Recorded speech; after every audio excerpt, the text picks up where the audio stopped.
ایک وفا کو پانے کی کوشش میں زخمی ہوتی ہیں وفائیں کتنی، کتنا معصوم سا لگتا ہے لفظ محبت، اور اس لفظ سے ملتی ہیں سزائیں کتنی۔ جب دل گھبرانے لگے اور آنکھوں سے آنسو آنے لگیں، صرف ایک کام کرنا، اپنے ہاتھ اللہ کے سامنے دعا کے لیے اٹھا دینا، چاہے کچھ نہ بولنا لیکن وہ سمجھ جائے گا آپ کے درد کو، آپ کی تکلیف کو، آپ کی ضرورت کو۔ بے شک اللہ ہر چیز پر قدرت رکھتا ہے۔ حشر میں کوئی کسی کا نہیں ہوگا، مگر یہ سلسلہ تو ابھی سے عروج پر ہے۔ جب مشکل وقت آتا ہے تو ہم اپنوں کی تلاش کرتے ہیں، لیکن یاد رکھیں جن کو تلاش کرنا پڑے وہ اپنے نہیں ہوتے۔ تالے کبھی چابی کے بغیر نہیں بنتے، اسی طرح اللہ کبھی بھی مسائل حل کے بغیر نہیں دیتا، اس کو کھولنے کے لیے صرف ہمیں صبر کی ضرورت ہے۔ خالی ضرورتیں پوری کرنے سے رشتے کبھی نہیں نبھتے۔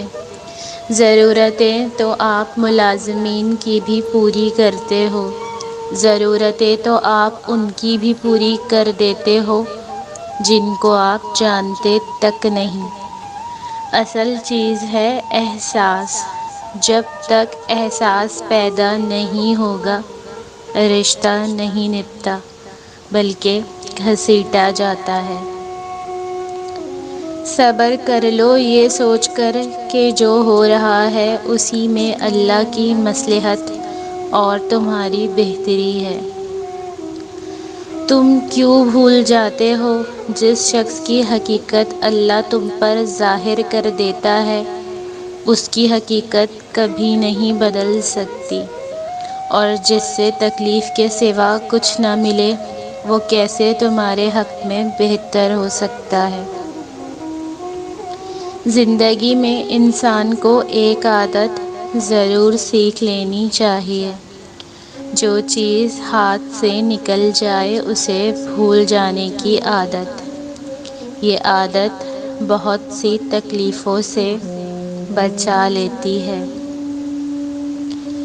وہ لوگ دوریوں کے ہی قابل ہیں جنہوں نے آپ کی نزدیکیوں کی قدر نہیں کی، اور جب آپ اس زمین کو چھوڑ دیں گے تو آپ کی میراث وہ ساری محبت ہوگی جو آپ نے پیچھے چھوڑی ہے۔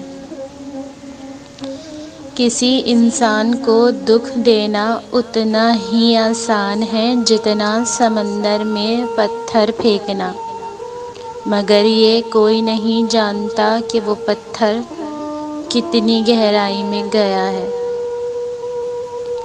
ہو سکتا ہے ایک چیز تمہیں ناگوار گزرے اور وہی تمہارے لیے بہتر ہو، اور ہو سکتا ہے ایک چیز تمہیں پسند ہو اور وہی تمہارے لیے بری ہو۔ بے شک اللہ جانتا ہے تم نہیں جانتے۔ مزید اچھی ویڈیوز کے لیے چینل کو سبسکرائب کریں اور ویڈیو کو لائک، شیئر اور کمنٹ ضرور کریں۔ شکریہ۔